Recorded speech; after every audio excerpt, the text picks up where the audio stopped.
حضرت فاطمہ کی بطن سے پیدا ہونے والی یہ بیٹی ام کلثوم یہ حضرت عمر کے نکاح میں ہے۔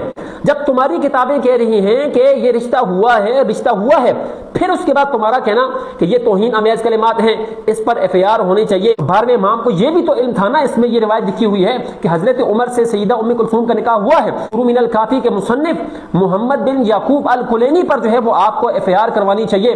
12واں امام کہہ رہا ہے کہ یہ کتاب ہمارے شیعوں کے لیے کافی ہے، اور خود شیعہ کہہ رہے ہیں کہ ہم اس نکاح کو نہیں مانتے۔ اہل سنت پر ایف آئی آر درج کروانے سے پہلے تو 12ویں امام پر ایف آئی آر درج کروائیں، یا تو کہو 12ویں امام کو پتہ ہی نہیں تھا، 12ویں امام نے یہ پڑھی نہیں ہے، ویسے ہی کہہ دیا ہمارے شیعوں کے لیے کافی ہے، تو آپ کے بقول تو ویسے بھی زندہ ہے۔ جواد نقوی نے کہا کہ امام صاحب تو مینار پاکستان پر بھی آئیں گے، اپنے امام پر آپ کو پرچہ کرانا پڑے گا، تب جا کے آپ کی جان چھوٹے گی۔ بسم اللہ الرحمن الرحیم۔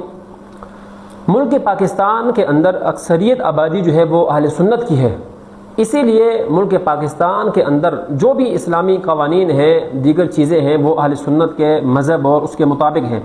وہاں پر کسی دوسرے غیر مذہب یا غیر مسلم اہل تشیع یا اسی طرح قادیانی وغیرہ کا کسی قسم کا کوئی دخل نہیں ہے۔ تو جب اہل سنت کی تمام چیزیں ہیں تو جو اہل سنت کے جو عقائد ہیں، ضوابط ہیں، وہی یہاں پر لاگو ہوں گے۔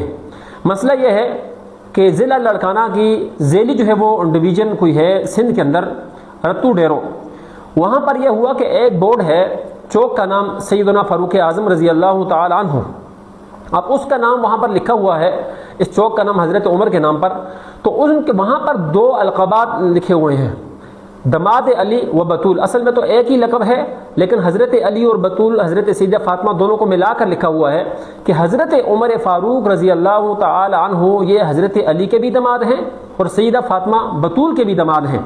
اب جب یہ چیز، حالانکہ اس کو کئی عرصہ گزر گیا، لیکن شیعہ جو ہیں وہ محرم الحرام کا فائدہ اٹھاتے ہوئے کہ چونکہ ان کا ابھی ان دنوں میں بڑا شور و غوغا ہوتا ہے، تو انہوں نے اس پر شور مچایا اور وہاں پر نعوذ باللہ انہوں نے باقاعدہ احتجاج کیا اور حکومت پر دباؤ ڈالا، سب کچھ کیا، اور حکومت نے ان کے دباؤ میں آ کر یہ جو ہے القاب ہے یہ وہاں سے مٹا دیے، اور وجہ کہ شیعوں نے کہا کہ ہماری اس سے دل آزاری ہوئی ہے، یہ توہین آمیز کلمات ہیں۔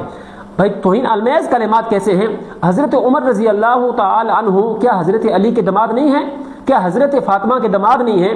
حضرت فاطمہ کی بیٹی ام کلثوم، اسی طرح حضرت علی کی یہی بیٹی ام کلثوم یہ حضرت علی کے نکاح میں ہے۔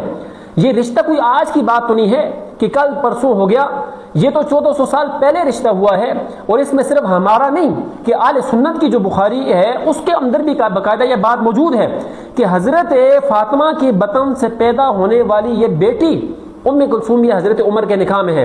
اور اگر آپ کہتے ہو کہ نہیں یہ رشتہ نہیں ہوا، یہ توہین آمیز کلمات ہیں، اس پر پرچہ ہونا چاہیے، اس پر یہ ہونا چاہیے، تو ہم اپنی کتابوں سے نہیں، تمہاری 40 کے قریب کتابوں کے اندر یہ رشتہ موجود ہے کہ حضرت علی المرتضیٰ، حضرت عمر فاروق، حضرت علی اور حضرت فاطمہ کے دماد ہیں۔ جو بیٹی لیتا ہے تو وہ دماد ہی بنے گا نا، اور کیا بنے گا؟ جب تمہاری اپنی کتابوں کے اندر موجود ہے، میں آپ کو صرف 1-2 حوالے آپ کے سامنے رکھوں گا، باقی 40 کے قریب ان کی کتابوں میں یہ رشتہ موجود ہے۔ جب موجود ہے تو پھر آپ کو اہل سنت سے پہلے تو ان کی خبر لینی چاہیے۔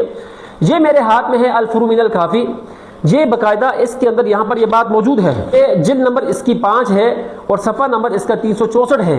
یہاں باقاعدہ باب باندھا گیا، باب تزویج ام کلثوم، کہ حضرت ام کلثوم کے نکاح کے بارے میں۔ اب باب کیا ہے؟ وہاں آگے پہلی روایت کیا ذکر کی گئی ہے کہ عن زرارۃ عن ابی عبداللہ علیہ السلام، امام جعفر صادق سے روایت ہے، فی تزویج ام کلثوم کے نکاح کے بارے میں، کہ ان کا جو حضرت علی کے ساتھ نکاح ہوا ہے یہ کیا معاملہ ہے۔ تو آگے کیا کہا ہے؟ فقال، کہا ان ذلک فرج غصبناہ، نعوذ باللہ یہ ایسی فرج ہے، یعنی ایسی جو ہے وہ لڑکی ہے جو ہم سے غصب کی گئی ہے۔ یہ الفروع من الکافی ہے۔ اس سے ہٹ کر یہ میرے ہاتھ میں ہے الاستبصار، اس استبصار کے اندر بھی باقاعدہ موجود ہے، جلد نمبر 3 ہے اس کا اور صفحہ نمبر اس کے 352 ہے۔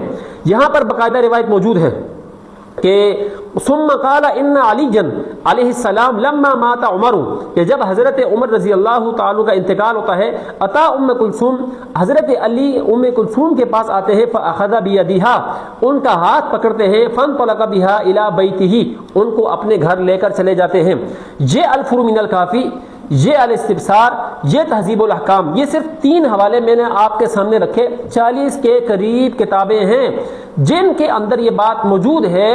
بیٹی حضرت علی المرتضیٰ کی ہے، بیٹی سیدہ فاطمہ کی ہے، نام ان کا ام کلثوم ہے، حضرت عمر کے نکاح میں ہے۔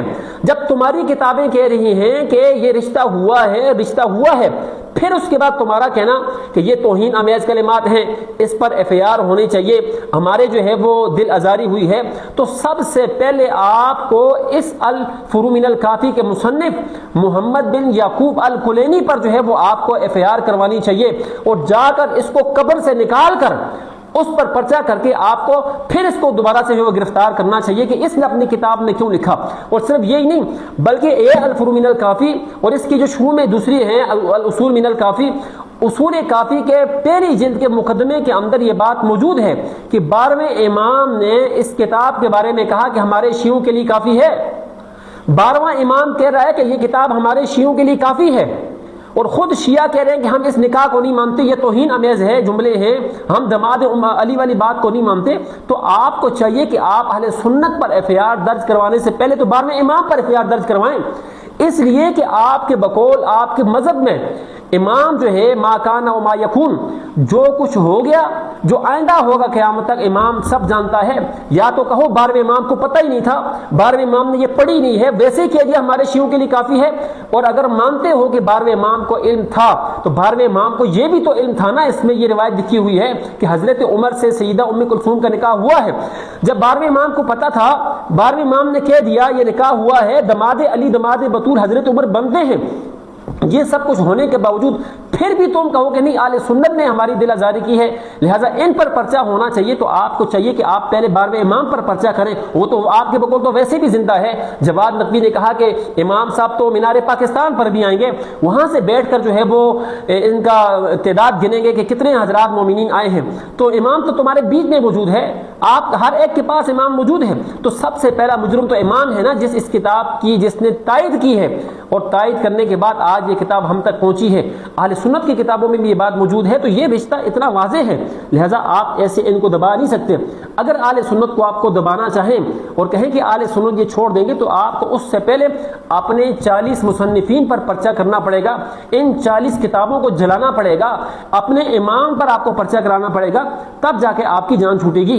جھکنے والے ہیں نہ بکنے والے ہیں، ہم راہ عظیمت پر ڈٹ جانے والے ہیں۔